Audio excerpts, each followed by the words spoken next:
Today, we are diving into a massive, and I mean massive, question from one of the most important economists of the 20th century, Joseph Schumpeter. So here's the core idea, and it's a real mindbender. Schumpeter's central argument is this stunning paradox, that capitalism is actually a victim of its own success, that it's destined to crumble, not because it fails, but because it succeeds too well. Okay, to really get our heads around this, here's how we're going to break it all down. We'll start with Schumpeter's wild prophecy. Then we'll look at the incredible engine that drives capitalism, and how, weirdly enough, that very success leads to its own undoing.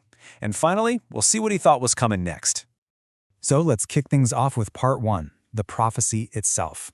You really have to understand just how counterintuitive and dramatic his prediction was. Now, you've probably heard of Karl Marx, right?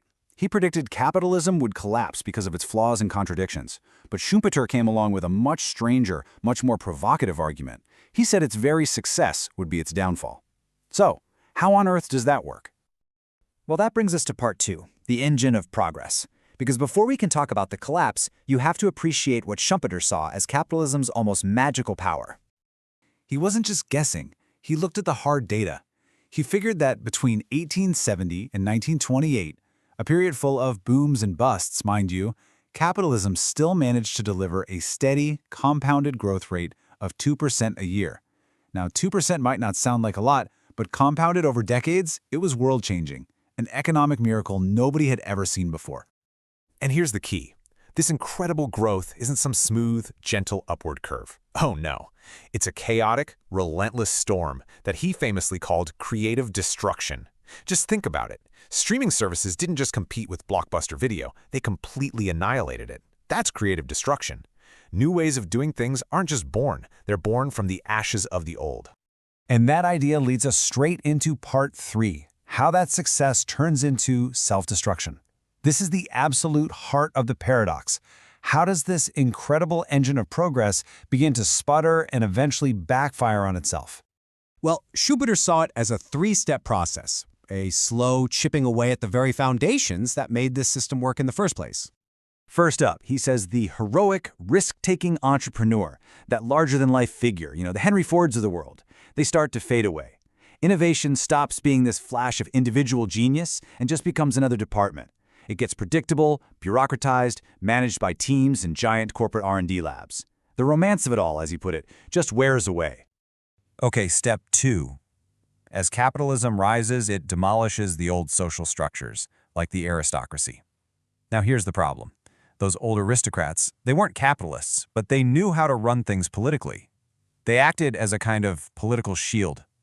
Schumpeter basically said that the business class is amazing at making money, but they're awful at politics. So by getting rid of their old protectors, they leave themselves wide open and politically defenseless.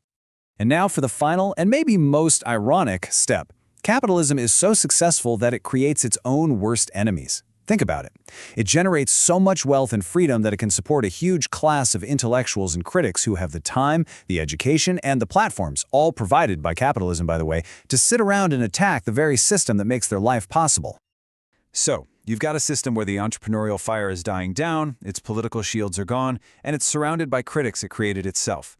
For Schumpeter, the writing was on the wall. This brings us to part four, the inevitable march towards socialism. So, if capitalism is slowly eating itself alive, what comes next? Schumpeter asks the big question head-on. Can socialism actually function as an economic system?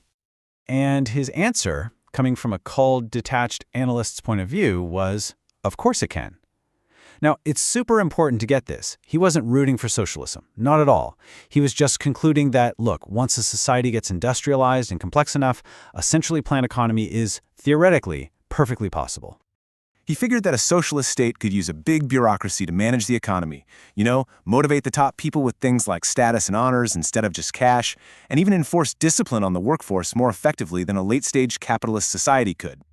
Okay, so if a socialist economy is on the table, that leads to an even bigger question, right? What happens to democracy in all this? This is part 5, and to get to his answer, Schumpeter first had to totally tear down and rebuild our idea of what democracy even is. This lays it out perfectly. He just threw out that classic idealistic view of democracy, the whole will of the people seeking the common good.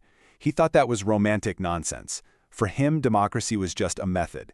It's a competitive arena where political parties fight for our votes, kind of like how Coke and Pepsi fight for customers. So the crucial point here is this. For Schumpeter, democracy isn't a holy principle or a goal in itself.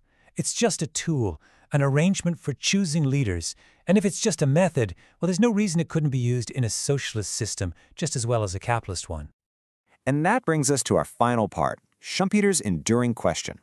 After digging through all of this, where does his analysis from way back in the 1940s leave us right here, right now? It really forces you to look at our world through a whole new lens. What he's saying here is that capitalism's obsession with logic and efficiency is so powerful that it scrubs away everything else. All the traditions, the romance, the beliefs, the sense of duty, the very things that used to be the glue holding society together. So just look around. Is our world proving him right? Are we watching the slow-motion erosion of the very cultural foundations that capitalism was built on? An erosion driven not by its failures, but by its most spectacular successes?